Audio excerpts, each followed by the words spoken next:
नेहरू का नाम आइंस्टीन के साथ लिया जाता था और आपका नाम एप्स्टीन के साथ लिया जाता है। इमरान प्रतापगढ़ी जी 3 मिनट विचार रखेंगे। माननीय इमरान प्रतापगढ़ी। स्वागत है दोस्तों आप सभी का देहात की आवाज में। मैं आपके साथ मोहम्मद इरशाद। आइए दोस्तों सुनते ही इमरान प्रतापगढ़ी की संसद वाली स्पीच। इससे पहले बता दूं वो नेकी बड़ी मोतबर है जिसका रब के सिवा कोई गवाह ना हो। आइए सुनते हैं इमरान प्रतापगढ़ी को। तो आपसे गुजारिश है वीडियो को लाइक कीजिए और चैनल को जरूर सब्सक्राइब कीजिए। नेहरू का नाम आइंस्टीन के साथ लिया जाता था और आपका नाम एप्स्टीन के साथ लिया जाता है। इमरान प्रतापगढ़ी जी 3 मिनट विचार रखेंगे। माननीय इमरान प्रतापगढ़ी।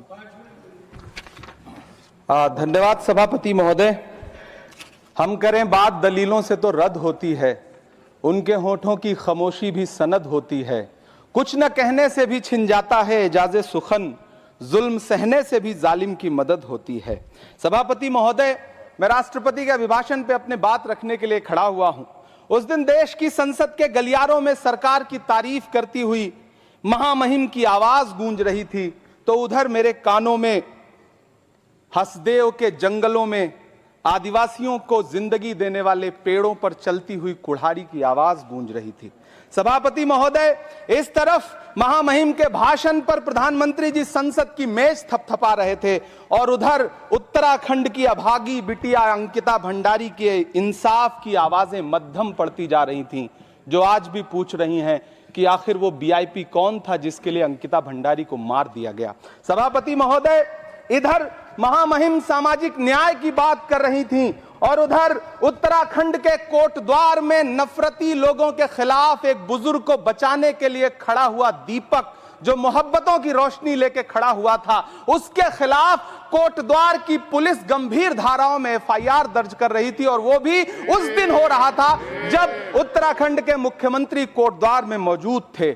ये नया भारत है जहां दंगाइयों के खिलाफ एफआईआर नहीं होते, बल्कि अमन और मोहब्बत की बात करने वालों के खिलाफ एफआईआर दर्ज होता है। यह नया भारत है जहां असम का चीफ मिनिस्टर खुलेआम संवैधानिक प्रोटोकॉल तोड़कर कहता है कि मुसलमानों को इतना टॉर्चर करो कि वो राज्य छोड़ने पर मजबूर हो जाएं। वो कहता है कि अगर कोई मियां रिक्शा वाला 5 रुपए मांगो तो उसे 4 रुपए दो ताकि वो परेशान हो सके। यह नया भारत है जहां बरेली में खाली घर में नमाज पढ़ने पर पुलिस मुकदमा दर्ज करती है।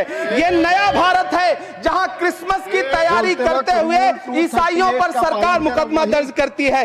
यह नया भारत है जहां जम्मू कश्मीर में नीट का एग्जाम क्वालिफाई करने वाले 50 बच्चों में अगर 42 मुसलमान होते हैं तो फिर मेडिकल कॉलेज की मान्यता ही रद्द होती है और जश्न मनाया जाता है। महामहिम राष्ट्रपति का भाषण में सुन रहा था। सर, यह नया भारत है जहां मध्य प्रदेश के बैतूल में बच्चों के स्कूल बनवा रहे मोहम्मद नईम का घर स्कूल इसलिए तुड़वा दिया जाता है क्योंकि वो स्कूल बनवा रहे थे। ये नया भारत है जहां कोर्ट का स्टे होने के बावजूद बनारस की दाल मंडी में सैकड़ों दुकानें तोड़ी जा रही हैं क्योंकि रास्ता चौड़ा करना है। सभापति महोदय, मैं आपसे कहना चाहता हूं कि जो पीढ़ी अपने बुजुर्गों को गाली देती है उसके साथ प्रकृति इंसाफ करती है। आप इंदिरा जी और नेहरू को गाली देते हैं, नेहरू को छोटा नहीं कर पाएंगे। नेहरू का नाम आइंस्टीन के साथ लिया जाता था और आपका नाम एप्स्टीन के साथ लिया जाता है। आपको ये बात समझनी पड़ेगी। सभापति महोदय, मुझे 1 मिनट बोलने दे, मुझे कंक्लूड करने दो। अब आइए दोस्तों निजाम मेंबर मेहराब किताब से सुनते हैं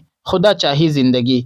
इंसान और उसके मालिक व खालिक के दरमियान अदल का तकाजा जहाँ यह है कि उसी को माने, उसी से मांगे, उसी से डरे, उसी के सामने झुके, उसी के सामने दामन फैलाए। इमाम इब्न अरबी रहमतुल्लाह अलैह फरमाते हैं कि उसका तकाजा यह भी है कि अल्लाह ताला की रज़ा जोई को अपनी तमाम ख्वाहिशात पर मुकद्दम रखे, उसके हुक्मों को बजा लाए और उसकी मना की हुई चीज़ों से अपने आप को बचाए, मामूरात को तस्लीम करे और मनहियात से इज्तिनाब करे। अगर किसी मरहले पर नफ्स की ख्वाहिशात और अल्लाह ताला के अहकाम में टकराव की सूरत पैदा हो जाए तो नफ्स की ख्वाहिशात को मगलूब कर दे और अल्लाह के हुक्म को गालिब कर दे। यूं ही रस्म रिवाज, कबीले, बिरादरी और सोसाइटी की मर्जी और चाहत कुछ और हो और मालिक हकीकी की मर्जी और चाहत कुछ और हो तो सबकी मर्जी और चाहत को जूते की नोक से ठुकरा दे और मालिक हकीकी की मर्जी और चाहत को सर आंखों पर रख ले। अगर सियासी कायदीन और अवामी लीडरों का हुक्म कुछ और हो और उस करीम व रहीम आका का हुक्म कुछ और हो तो अदल का तकाजा यह है कि लीडरों के हुक्म पर अल्लाह के हुक्म को तरजीह दे। اگر مسلمان ایسے نہیں کرتا تو وہ ظلم کرتا ہے۔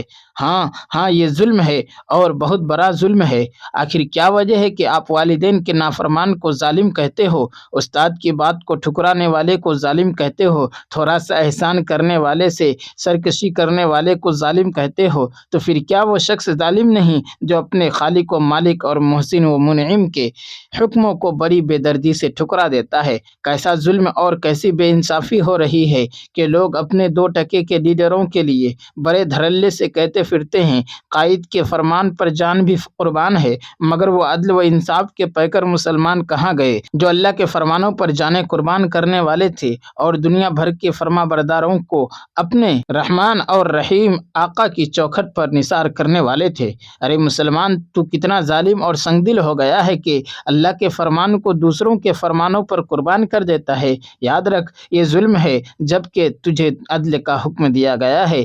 جب تم اپنے خالق و مالک اور اپنے درمیان ہی عدل قائم نہیں کر سکتے تو پھر ساری انسانیت اور ساری دنیا میں عدل کا نظام کیسے قائم کرو گے؟ نظام عدل کے قیام کی باتیں کرنے والوں، پہلے اپنے اور احکم الحاکمین کے درمیان عدل قائم کرو، تب تمہاری باتوں میں وزن پیدا ہوگا، تمہاری تقریروں میں اثر ہوگا، تمہارے نعروں سے کفر کے ایوانوں میں زلزلہ برپا ہوگا، تمہاری کوششوں میں برکت پیدا ہوگی اور تمہاری قربانیوں میں مشرق و مغرب میں نور اسلام جلوہ افکن ہوگا۔ عدل کا دوسرا مقام۔